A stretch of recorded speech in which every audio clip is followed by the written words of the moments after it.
네, JTBC가 입수한 여인영 전 사령관의 메모 내용, 이 내용 취재한 정치부 유선희 기자와 좀 더 짚어보겠습니다. 유 기자, 이 메모를 좀 보면 가장 먼저 눈에 띄는 게 좀 암호처럼 적혀 있다라는 거였어요. 네, 검찰이 복원한 휴대전화 메모를 여인형 전 방첩사령관의 진술 내용과 맞춰서 정리를 했습니다. 네, 역시 가장 눈에 띄는 거는 신뢰할 수 없음이라는 말 앞에 있는 이응, 박안수 육군 참모총장 부분입니다.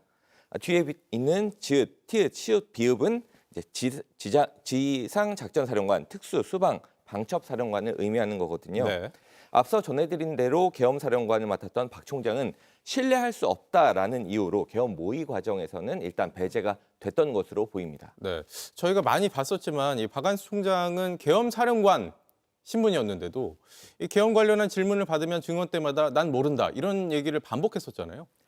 네, 무슨 계엄사령관이 저렇게 말을 하냐, 일부러 모르는 척하는 거 아니냐 이런 얘기도 많이 있었습니다. 네, 이 메모를 보면 아무것도 모르는 사람이다, 감정만 앞서는 사람이다라고 이제 여인영 방첩사령관을 필두로 한 그 사령관들의 평가가 이렇게 나왔다는 거거든요. 네, 이런 평가 때문에 일단은 계엄 모의 과정에서는 배제가 됐던 것으로 보입니다. 그렇다면 이 자체로 비상계엄이 얼마나 사적으로 이루어진 것이냐, 계엄사령관을 사실상 꼭두각시로 앉혀놓고 마음 맞는 사람들끼리 모의한 것 아니냐, 이런 정황이 메모를 통해서 드러나고 있는 겁니다. 네. 그러니까 직책만 계엄 사령관이었을 뿐 이 논의 자체에서는 굉장히 배제됐을 수 있다라는 정황이라는 거죠. 네. 이 여전 사령관은 이 메모가 내가 이걸 계엄에 반대하기 위해서 적은 거다라고 주장하고 있어요, 지금. 네, 근데 이제 앞뒤가 안 맞는 것으로 보인다라고 검찰이 굉장히 이렇게 매섭게 질문을 한 부분을 확인을 했습니다. 네. 검찰은 특히 메모 전체를 봤을 때 반대, 부정 이런 언급은 전혀 없고 오히려 계엄의 성공을 위해서 조언을 했던 것 아니냐 이렇게 물어봤는데요. 네. 여전 사령관은 이 부분을 들고 나왔습니다.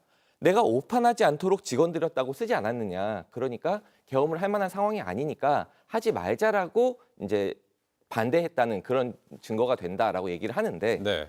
검찰은 그것만 볼 수 없다. 그 앞을 보자. 호기를 잡도록이라고도 써놓지 않았느냐. 이게 결국에는 좋은 시기를 잡아서 계엄을 하자는 뜻이지 어떻게 계엄을 하지 말자는 반대라는 의미냐. 이렇게 양쪽이 공방이 되게 치열하게 오간 부분도 확인이 됐습니다. 네. 아마 보시는 분들도 판단을 하실 것 같습니다. 네. 저희가 여전 사령관이 이 메모를 적은 날에 누구와 통화했는지도 확인을 했죠. 네, 이 메모가 작성된 게 비상계엄 약 한 달 전입니다. 11월 5일에 두 차례에 걸쳐서 작성이 됐습니다. 그날 통화 기록을 좀 보면 오전 8시 27분에 이진우 수방사령관하고 31분 동안 통화를 합니다. 네. 그리고 나서 오후 4시에 1차 메모가 작성이 됩니다. 짧은 메모거든요. 네. 그리고 나서 저녁 8시 50분에 이진우 사령관, 곽종근 사령관하고 연달아 통화를 하고 나서 그리고 나서 2차 메모가 작성이 되는 겁니다. 이게 이제 주된 내용이 다 담겨 있고요. 그리고 나서 다음날 아침에 바로 또 이진우 사령관, 곽종근 사령관이랑 연달아 통화를 하게 됩니다. 이 세 사람 메모의 그 마지막 부분에 공교롭게도 나오게 됩니다. 네. 네, 특수, 수방, 방첩 이 세 사람이 그날 연달아 통화를 한 겁니다. 검찰이 이날 어떤 통화를 했느냐 이렇게 물어봤는데 여전 사령관은 기억나지 않는다 이렇게 답변을 했습니다. 네. 메모대로라면 그럼 이 계엄 모의에 깊숙이 개입한 사람들도 이 세 사람인 거고 다른 군 지휘관들은 좀 일부러 배제하려 한 게 아니냐라는 의심이 들어요. 네, 정황상은 그렇습니다. 어떤 부분을 보겠습니다. 자, 강호의 사례를 참고하자. 고통스러운 과정. 바로 밑에는 보안 위험, 인허로 들어오면 안 된다라는 내용입니다. 여전 사령관이 이 부분에 대해서 어떻게 진술을 했냐면 강호라는 건 강호필 지작사령관을 의미를 하는데 지난 여름쯤에 전화가 와서 김용현 당시 경호처장에게 계엄에 관련된 얘기를 들었다. 그래서 나는 반대를 했고 전역을 지원하겠다라는 얘기를 들었다라고 진술을 했습니다. 네. 지작사령관은 여인영 사령관보다도 계급이 높은 대장, 포스타입니다. 이런 사람이 전역하겠다 이렇게 얘기를 했다라는 거는 이게 지나가는 말로 계엄을 그냥 가볍게 얘기한 건 아니라는 거를 알 수가 있는 부분이거든요.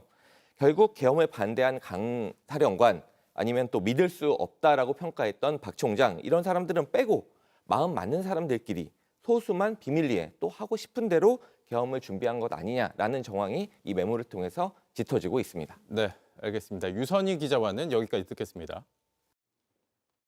JTBC 뉴스를 시청해 주신 여러분 고맙습니다. 저희는 저녁 6시 30분 뉴스룸에서 뵙겠습니다.